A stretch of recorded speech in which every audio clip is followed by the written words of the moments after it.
نحمده ونصلي على رسوله الكريم أما بعد أعوذ بالله من الشيطان الرجيم بسم الله الرحمن الرحيم أقم الصلاة لدلوك الشمس إلى غسق الليل وقرآن الفجر إن قرآن الفجر كان مشهودا۔ ما قبل کی جو آیات تھی ان آیات میں کفار و مشرکین کی تکالیف اور تدبیروں کا تذکرہ کیا گیا تھا اور ان کا رد ذکر کیا گیا تھا۔ جب آدمی پر مشکلات اور تکالیف آتی ہیں، مختلف تدبیریں اللہ تبارک و تعالیٰ کی جانب سے بندے کو بتلائی گئی ہیں کہ مصیبتوں میں اور تکالیف میں کن تدبیروں کو اختیار کر کے ان مصیبتوں سے بچا جا سکتا ہے۔ ان میں ایک سب سے اہم جو تدبیر ہے وہ ہے اللہ تبارک و تعالیٰ کا نماز کے ذریعے سے قرب حاصل کرنا۔ دوسری آیت کے اندر بھی اس کا تذکرہ کیا گیا ہے، یا ایھا الذین آمنوا استعینوا بالصبر والصلاۃ، کہ نماز کے ذریعے سے اور صبر کے ذریعے سے تم اللہ تعالیٰ کی مدد طلب کرو۔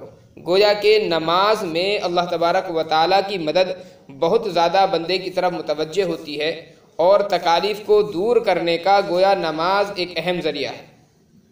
اسی لیے تکالیف اور تدابیر کو ذکر کرنے کے بعد اللہ تبارک و تعالیٰ نے پھر نماز کا تذکرہ فرمایا، اقم الصلاۃ لدلوک الشمس الی غسق اللیل، نماز قائم کرو لدلوک الشمس، سورج کے جھکنے سے، سورج کے زائل ہونے سے، الی غسق اللیل، رات کے اندھیرے تک۔ اس کے اندر 4 نمازوں کا تذکرہ کیا گیا، ظہر، عصر، مغرب اور عشاء۔ چونکہ سورج جب زائل ہو جاتا ہے اور ایک طرف مائل ہو جانا شروع ہو جاتا ہے تو ظہر کا وقت اس وقت سے شروع ہوتا ہے اور رات کے اندھیرے تک یہ عشاء کا وقت ہوتا ہے۔ گویا کہ 4 نمازیں اس میں ذکر کی گئیں اور 2 نمازوں کا خاص طور پر وقت بھی متعین کر دیا گیا۔ ظہر کی نماز جو ہے سورج کے زوال کے بعد سے شروع ہوتا ہے وقت، اور عشاء کی نماز کا وقت جو شروع ہوتا ہے وہ رات کا جس وقت اندھیرا چھا جائے اس وقت عشاء کی نماز کا وقت شروع ہوتا ہے۔ تو 4 نمازوں کا تذکرہ یہاں پر کیا گیا، وقرآن الفجر، اور فجر کی نماز۔ فجر کی نماز کا تذکرہ الگ سے کیا گیا چونکہ فجر کی نماز کا جو وقت ہوتا ہے وہ سستی کا وقت ہوتا ہے، اس لیے خاص طور پر اس کی طرف متوجہ کیا گیا۔ ان قرآن الفجر کان مشہودا، یقیناً فجر کا وقت وہ فرشتوں کے حاضر ہونے کا وقت ہے۔ روایات کے اندر آتا ہے کہ انسان کی حفاظت کرنے والے جو فرشتے ہیں اور انسان کے اعمال نامے لکھنے والے جو فرشتے ہیں تو ان کی ڈیوٹیاں تبدیل ہوتی ہیں۔ رات کے وقت کچھ اور فرشتوں کی ڈیوٹی ہوتی ہے اور دن میں ذمہ داری دوسرے فرشتوں کی ہوتی ہے۔ 2 وقت ایسے ہیں جن 2 وقتوں میں دونوں فرشتے آ کر کے جمع ہوتے ہیں۔ صبح میں فجر کی نماز کا جو وقت ہے اس نماز کے وقت میں رات کی ڈیوٹی والے فرشتے اور دن کی ڈیوٹی والے فرشتے دونوں آ کر کے جمع ہو جاتے ہیں، اور عصر کے وقت میں دونوں فرشتے جمع ہوتے ہیں۔ تو ظاہر ہے دونوں فرشتوں کا جمع ہو جانا یہ چونکہ برکت کا ذریعہ ہے، اس لیے اللہ تبارک و تعالیٰ نے خاص طور پر اس کا تذکرہ فرمایا ہے۔ تو یہاں پر 5 نمازوں کا ذکر کیا گیا، لیکن یہ اجمالاً ذکر کیا گیا ہے، اور اس کی جو تفصیل ہے پھر احادیث مبارکہ کے اندر ذکر فرمائی گئی ہے کہ ظہر کی نماز جو ہے اس کو کب سے کب تک ادا کرنا ہے، عصر کی نماز کا وقت کب سے شروع ہوتا ہے، کب ختم ہوتا ہے، ایسے ہی مغرب ہے، عشاء ہے، فجر ہے۔ یہاں پر صرف اجمال ہے، 5 نمازوں کا مختصراً تذکرہ تو کیا گیا ہے کہ 5 نمازیں ہیں، لیکن ان 5 نمازوں میں کتنی رکعات ہیں، پھر ان رکعات میں کتنی رکعات فرض ہیں، کتنی سنتیں ہیں، کتنی نوافل ہیں، اس کا کوئی تذکرہ قرآن کریم میں مذکور نہیں ہے، اور صرف یہاں نہیں بلکہ کہیں بھی قرآن کریم میں اس کا تذکرہ نہیں ملتا ہے کہ فجر کی نماز میں کتنے فرض ہیں، کتنی سنتیں ہیں۔ یہ جو تمام کی تمام تفاصیل ہیں یہ احادیث مبارکہ کے اندر مذکور ہیں۔ اس لیے جو لوگ یہ دعویٰ کرتے ہیں کہ احادیث کو چھوڑ کر قرآن کریم کو سمجھا جا سکتا ہے یا قرآن کریم پر عمل بغیر احادیث کے ممکن ہے، یہ بیوقوفی اور نادانی کے سوا کچھ نہیں ہے۔ قرآن کریم عام طور پر اجمال بیان کرتا ہے اور احادیث مبارکہ اس کی تفسیر ہوتی ہے۔ تو قرآن کریم میں 5 نمازوں کا تذکرہ اجمالاً کیا گیا۔ وَمِنَ اللَّيْلِ فَتَہَجَّدْ بِهِ، اور رات کے کچھ حصے میں تہجد ادا کیجیے۔ یہ 5 نمازوں کا تو تذکرہ ہے اور 5 نمازیں تو ہر انسان پر یہ فرض ہے، لیکن 5 نمازوں کے علاوہ اللہ کے قرب کا جو ذریعہ ہے وہ تہجد کی نماز ہے، اس لیے اس کا تذکرہ فرمایا گیا۔ وَمِنَ اللَّيْلِ، رات کے کچھ حصے میں، فَتَہَجَّدْ بِهِ، تہجد کی نماز ادا کریں، نَافِلَةً لَكِ، یہ آپ کے لیے ایک زائد چیز ہے۔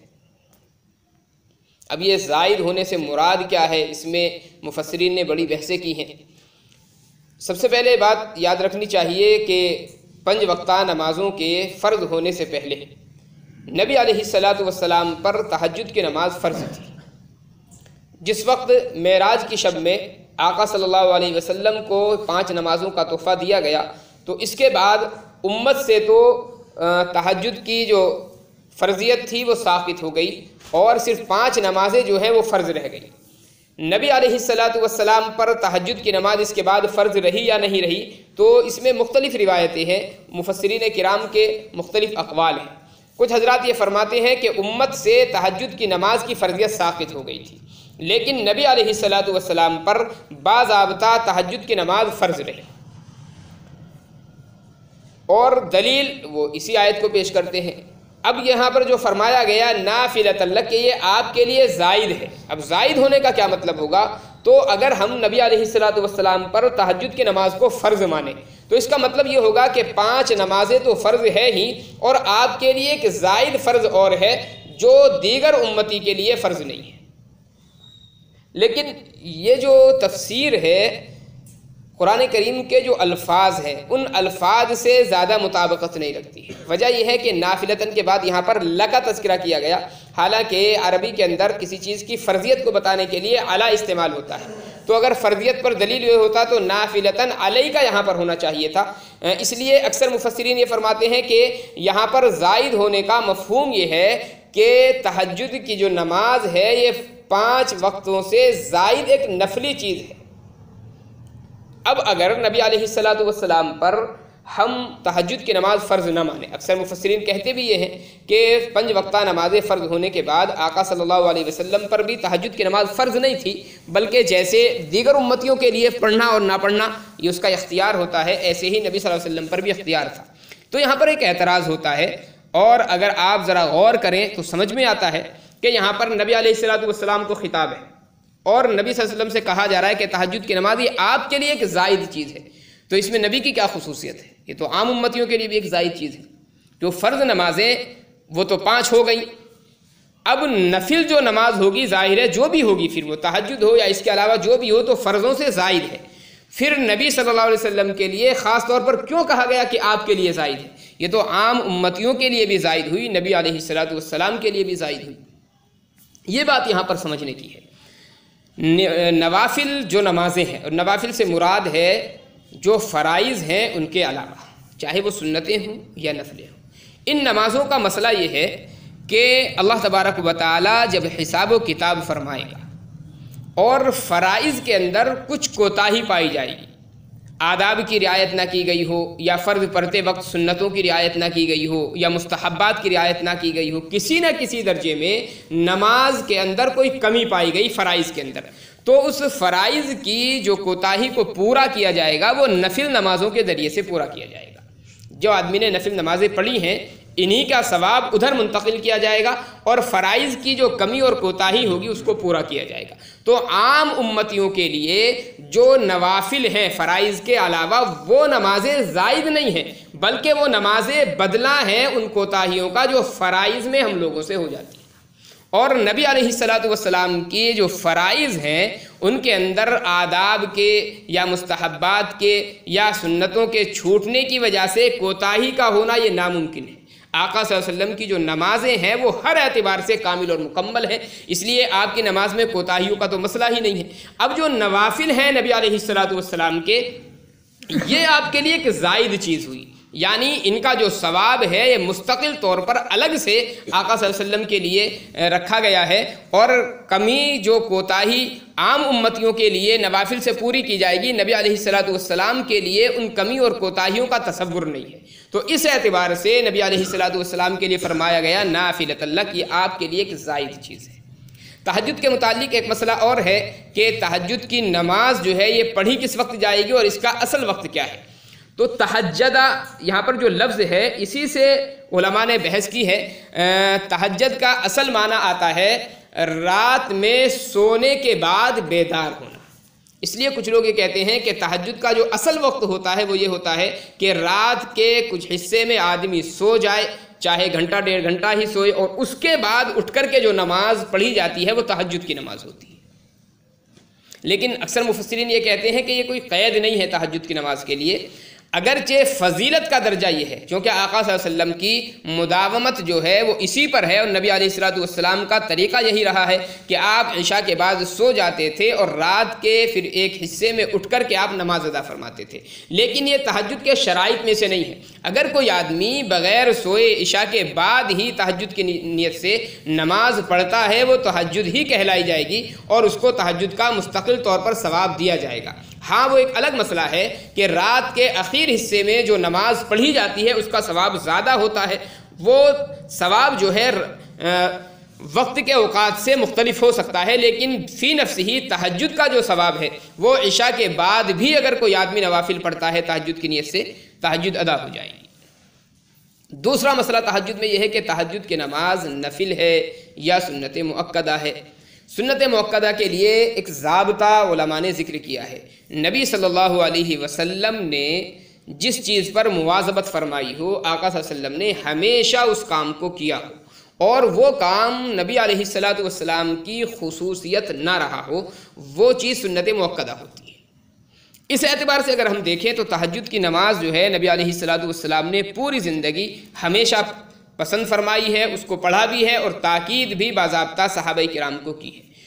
اس اعتبار سے اگر دیکھیں تو تہجد کی نماز سنت مؤکدہ ہونی چاہیے، اور بہت سارے علماء اس کے قائل بھی ہیں کہ تہجد کی جو نماز ہے وہ سنت مؤکدہ ہے۔ کچھ علماء یہ فرماتے ہیں کہ تہجد کی جو نماز تھی وہ نبی علیہ السلام کی خصوصیت تھی، یعنی امت کو اختیار تھا پڑھنے نہ پڑھنے کا، آقا صلی اللہ علیہ وسلم کا اس پر ہمیشہ عمل فرمانا یہ آپ کی خصوصیت تھی، اور نبی صلی اللہ علیہ وسلم اگر کسی کام پر مداومت فرمائیں، ہمیشہ کسی کام کو کریں اور وہ خاص نبی کی خصوصیت ہو تو عام امتیوں کے لیے وہ چیز نفل ہوتی ہے۔ اس اعتبار سے کچھ علماء یہ کہتے ہیں کہ تہجد کی جو نماز ہے وہ عام امتیوں کے لیے نفل ہے، سنت مؤکدہ نہیں ہے۔ ایک مسئلہ آتا ہے تہجد کی نماز میں رکعات کتنی ہونی چاہیے، تو نبی علیہ السلام سے زیادہ تر جو منقول ہے وہ 8 رکعات منقول ہے۔ اس کے علاوہ 6 رکعات 4 رکعات بھی آقا صلی اللہ علیہ وسلم سے مروی ہے، اور اس سلسلے میں حضرت عائشہ رضی اللہ عنہا کی زیادہ تر روایات ملتی ہیں تہجد کی نماز کے تعلق سے۔ حضرت عائشہ رضی اللہ تعالی عنہا کی 7 رکعت کی روایات، 9 رکعت کی روایات، 11 رکعت کی روایات، 13 رکعت کی روایات، یہ حضرت عائشہ رضی اللہ تعالی عنہا سے منقول ہے۔ فرماتی ہیں کبھی 7 رکعت آقا صلی اللہ علیہ وسلم نے ادا فرمائی ہے، کبھی 9 رکعت ادا فرمائی ہے، کبھی 11 رکعت فرمائی ہے، کبھی 13 رکعت ادا فرمائی ہے۔ 13 رکعت کی جو روایت ہے کہ نبی علیہ السلام نے رات میں 13 رکعت ادا فرمائی، وہ 13 رکعت کی تفصیل یہ ہے کہ 2 رکعت اس میں آقا صلی اللہ علیہ وسلم فجر کی سنتوں کی پڑھا کرتے تھے، اور 3 رکعت جو ہوتی تھی وہ وتر کی ہوا کرتی تھی، تو 5 رکعت کو اگر ہم نکال دیتے ہیں تو 8 رکعت باقی رہ جاتی ہیں۔ ایسے ہی 9 رکعت کی جو روایات ہے اس میں 3 رکعت وتروں کی ہیں اور 6 رکعت تہجد کی ہیں۔ 7 رکعت کی جو روایت حضرت عائشہ کی ہے اس میں 3 رکعت وتر ہیں اور 4 رکعت یہ تہجد کی نماز ہے۔ تو اس اعتبار سے مختلف روایات ہیں۔ بہرحال آدمی کوئی 4 رکعت پڑھ لے، 6 پڑھ لے، 8 پڑھ لے، تو تہجد کی جو نماز ہے اس کا ثواب آدمی کو مل جائے گا۔ اور اگر وقت نہیں ہے، بس اوقات ایسا ہے کہ وقت تنگ ہے، 2 رکعت ہی آدمی تہجد کی نیت سے پڑھ لیتا ہے، تب بھی انشاءاللہ تہجد کا ثواب اس کو مل جائے گا۔ عسیٰ ان یبعثک ربک مقاما محمودا، قریب ہے کہ آپ کا رب آپ کو مقام محمود عطا کرے۔ مقام محمود یہ شفاعت کبریٰ کہتے ہیں۔ قیامت کے دن تمام انبیاء علیہ السلام کو شفاعت کا اختیار دیا جائے گا۔ ایک موقع ایسا ہوگا کہ نبی علیہ السلام کو صرف شفاعت کا اختیار ہوگا۔ وہ شفاعت کبریٰ ایک مقام ہے باضابطہ جو خاص نبی علیہ السلام کے لیے ہے۔ یوں تو روایات میں آتا ہے کہ اللہ تبارک و تعالی مختلف لوگوں کو شفاعت کا حق دے گا۔ سب سے پہلے انبیاء علیہ السلام کو شفاعت کا حق دیا جائے گا، اس کے بعد میں علماء کو شفاعت کا حق دیا جائے گا، اور اس کے بعد میں شہداء کو شفاعت کا حق دیا جائے گا۔ لیکن یہاں پر ایک اشکال ہے، آپ نے بار بار یہ چیز سنی ہوگی کہ نبی علیہ السلام جب شفاعت فرمائیں گے تو جب تک ایک ایک امتی آقا صلی اللہ علیہ وسلم کا جہنم سے نکل کر کے جنت میں داخل نہیں ہو جائے گا ایمان والا، تب تک نبی علیہ الصلوۃ والسلام شفاعت فرمائیں گے۔ اب اس کے بعد میں جب سارے امتی جہنم سے نکل کر کے جنت میں پہنچنے والے ہو گئے آقا صلی اللہ علیہ وسلم کی شفاعت سے، پھر علماء کی شفاعت یا شہداء کی شفاعت، ان کی شفاعت کا مطلب کیا رہ جاتا ہے؟ اس میں علماء نے ایک بڑی اچھی بات ذکر کی ہے۔ بعض روایتوں سے پتہ یہ چلتا ہے کہ نبی علیہ الصلوۃ والسلام کی جو شفاعت ہوگی امت کے لیے، وہ گناہ کبیرہ کے لیے شفاعت ہوگی، یعنی وہ لوگ جنہوں نے گناہ کبیرہ کا ارتکاب کیا ہوگا اور اس کی وجہ سے وہ جہنم کی سزا کاٹ رہے ہوں گے، تو ان لوگوں کے لیے شفاعت جو ہوگی وہ آقا صلی اللہ علیہ وسلم کی شفاعت ہوگی، اور علماء اور شہداء جو شفاعت فرمائیں گے وہ گناہ صغیرہ کی شفاعت فرمائیں گے، گناہ کبیرہ کی شفاعت انبیاء کے علاوہ کسی کو نہیں دی جائے گی۔ کچھ علماء نے یہاں یہ بھی لکھا ہے کہ انبیاء کے علاوہ جو علماء کی شفاعت کا یا شہداء کی شفاعت کا تذکرہ ملتا ہے، اس کا مفہوم یہ ہے کہ یہ لوگ جن کی بھی شفاعت کرنا چاہیں گے اللہ تعالیٰ سے براہ راست یہ شفاعت نہیں کریں گے جا کر کے۔ علماء کو اگر کسی کی شفاعت کرنی ہوگی یا شہداء کو کسی کی شفاعت کرنی ہوگی تو ایسا نہیں ہوگا کہ براہ راست اللہ تبارک و تعالیٰ سے جا کر کے یہ شفاعت کریں، بلکہ یہ اپنی شفاعت لے کر کے نبی صلی اللہ علیہ وسلم کی خدمت میں پیش فرمائیں، اور اس کے بعد میں آقا صلی اللہ علیہ وسلم ان لوگوں کے نام بنام جن کو انہوں نے شفاعت کا تذکرہ کیا ہوگا، پھر آقا صلی اللہ علیہ وسلم امت کی شفاعت فرمائیں گے اللہ تبارک و تعالیٰ سے۔ تو ایک مفہوم یہ بھی ہو سکتا ہے۔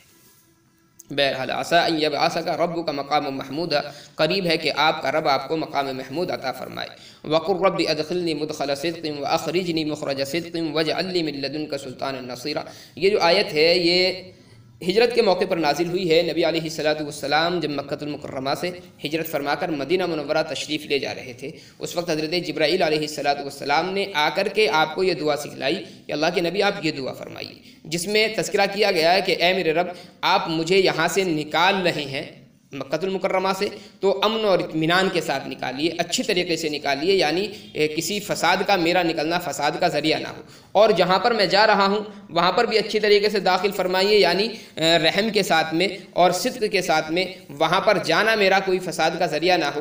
تو حضرت جبرائیل علیہ الصلوۃ والسلام نے یہ دعا آپ کو سکھلائی تھی، وقل ربی ادخلنی، اور دعا فرمائیے کہ اے میرے رب مجھے داخل فرمائیے اچھے طریقے سے، اور یعنی مدینہ منورہ میں، اور نکالیے اچھے طریقے سے۔ اب یہاں پر آپ دیکھیں قرآن کریم کی آیت میں، حالانکہ نکلنے کا تذکرہ پہلے ہونا چاہیے تھا اور داخل ہونے کا تذکرہ بعد میں ہونا چاہیے تھا، چونکہ مکہ المکرمہ سے نکلے آپ پہلے ہیں اور داخل ہوئے ہیں بعد میں مدینہ منورہ میں، لیکن قرآن کریم میں اس کا الٹا ذکر کیا گیا۔ پہلے تذکرہ ہے داخل ہونے کا مدینہ منورہ میں، اس کے بعد تذکرہ ہے مکہ المکرمہ سے نکلنے کا۔ یہ کیا ہے؟ یہ اصل مقصود کو سامنے رکھ کر کے تذکرہ فرمایا گیا، چونکہ مکہ المکرمہ سے نکلنا کوئی فائدے کی چیز نہیں ہے، یا کوئی مقصود نہیں تھا کہ مکہ المکرمہ سے آپ نکلے۔ ہاں، مدینہ منورہ میں جانا نبی علیہ الصلوۃ والسلام کا یہ مقصود تھا، چونکہ دین کی اشاعت جو ہونی تھی وہ مدینہ منورہ سے ہونی تھی، اس لیے جو مقصود تھا پہلے اس کو ذکر کیا گیا ہے۔ اے میرے رب مجھ کو داخل فرمائیے اچھے طریقے سے اور نکالیے مکہ المکرمہ سے اچھے طریقے سے، واجعل لی من لدنک سلطانا نصیرا، اور مجھے آپ ایسا غلبہ عطا فرمائیے جس میں آپ کی مدد شامل حال۔ وَقُلْ جَاءَ الْحَقُّ وَزَهَقَ الْبَاطِلُ إِنَّ الْبَاطِلَ كَانَ زَهُوقًا۔ یہ آیت نازل ہوئی ہے فتح مکہ کے موقع پر۔ نبی علیہ الصلوۃ والسلام نے جب مکہ المکرمہ فتح فرمایا ہے اور خانہ کعبہ کے اندر آپ تشریف لائیں تو اس وقت 360 بت خانہ کعبہ کے اندر رکھے ہوئے تھے، اور 360 کی تعداد کی وجہ یہ ہے کہ مکہ المکرمہ کے جو کفار و مشرکین تھے وہ ہر دن کے لیے ان کا ایک الگ معبود متعین تھا، تو اس طریقے سے وہ ہر دن ایک معبود کی عبادت کرتے تھے، تو 360 تھے۔ اس وقت نبی علیہ الصلوۃ والسلام جب تشریف لائے ہیں تو یہ آیت آپ پڑھتے تھے، اور آپ کے ہاتھ میں چھڑی تھی، اس کو ایک بت کے سینے پر آپ مارتے تھے اور یہ آیت تلاوت فرماتے تھے، وَقُلْ جَاءَ الْحَقُّ، اور آپ فرما دیجئے کہ حق آیا، وَزَهَقَ الْبَاطِلُ، اور باطل چلا گیا، إِنَّ الْبَاطِلَ كَانَ زَهُوقًا، اور یقیناً باطل جانے ہی کی چیز ہے۔ وَنُنَزِّلُ مِنَ الْقُرْآنِ مَا هُوَ شِفَاءٌ وَرَحْمَةٌ لِّلْمُؤْمِنِينَ، اور ہم نے قرآن کریم کو نازل فرمایا، یا ہم قرآن کریم کو نازل فرماتے ہیں، مَا هُوَ شِفَاءٌ وَرَحْمَةٌ، جس میں شفا ہے اور رحمت ہے مؤمنین کے لیے۔ شفاء روحانی، بالکل ظاہر بات ہے کہ قرآن کریم کے اندر جو آدمی عمل کرتا ہے تو اخروی سعادت سے وہ سرفراز ہو جاتا ہے۔ جسمانی شفا بھی قرآن کریم کے اندر اللہ نے رکھی ہے، اور احادیث مبارکہ سے بھی ثبوت اس کا ملتا ہے کہ قرآن کریم کے ذریعے سے علاج کیا گیا ہے۔ چنانچہ صحابہ کرام کی ایک جماعت ہے وہ نقل کرتی ہے کہ سفر میں تھے وہ، کسی صاحب کو بچھو نے کاٹ لیا۔ وہ صحابہ کرام کا قافلہ تھا، گاؤں والوں نے جب دیکھا کہ کچھ لوگ ہیں، وہ ان کے پاس لے کر کے آئیں اور بتایا کہ بچھو نے اس کو کاٹا ہے، تو ایک صحابی نے سورہ فاتحہ پڑھ کر کے دم کیا اور اس کو شفا حاصل ہو گئی۔ نبی علیہ السلام کی خدمت میں جب یہ حضرات حاضر ہوئے تو آقا صلی اللہ علیہ وسلم سے اس کا تذکرہ فرمایا گیا۔ نبی علیہ السلام نے اس عمل کا انکار نہیں فرمایا۔ اس سے پتہ چلتا ہے کہ قرآن کریم سے جسمانی شفا بھی حاصل کی جا سکتی ہے، یا نبی علیہ السلام کا خود معوذتین پڑھ کر قل اعوذ برب الفلق اور قل اعوذ برب الناس پڑھ کر کے دم کرنا یہ آقا صلی اللہ علیہ وسلم سے بھی ثابت ہے۔ ورحمۃ للمؤمنین، اور یہ رحمت ہے مؤمنین کے لیے۔ ولا یزید الظالمین الا خسارا، اور ظالموں کا نقصان بڑھتا ہی جاتا ہے۔ وَإِذَا أَنْعَمْنَا عَلَى الْإِنسَانِ أَعْرَضَ وَنَأَىٰ بِجَانِبِهِ، اور جب ہم انسان پر نعمتیں برساتے ہیں، نعمتوں کا نزول فرماتے ہیں، اعرض تو وہ اعراض کرتا ہے، وَنَأَىٰ بِجَانِبِهِ اور اپنا پہلو پھیرتا ہے، وَإِذَا مَسَّهُ الشَّرُّ كَانَ يَئُوسًا اور جب اس کو کوئی نقصان پہنچتا ہے تو نا امید ہو جاتا ہے۔ یہ دونوں علامتیں ہیں اللہ تبارک و تعالیٰ سے دوری کی۔ اللہ تبارک و تعالیٰ کا قرب حاصل نہیں ہوتا تو یہ دونوں چیزیں آدمی کے اندر پیدا ہوتی ہیں۔ جب نعمتیں ملتی ہیں، آسائشیں ملتی ہیں، آرام ملتا ہے تو آدمی اللہ تعالیٰ کو بھول بیٹھتا ہے، اور جب مصیبتیں آتی ہے تو فوراً مایوس ہو جاتا ہے۔ قُلْ كُلٌّ يَعْمَلُ عَلَىٰ شَاكِلَتِهِ، آپ فرما دیجئے کہ ہر انسان اپنے طریقے پر عمل پیرا ہے،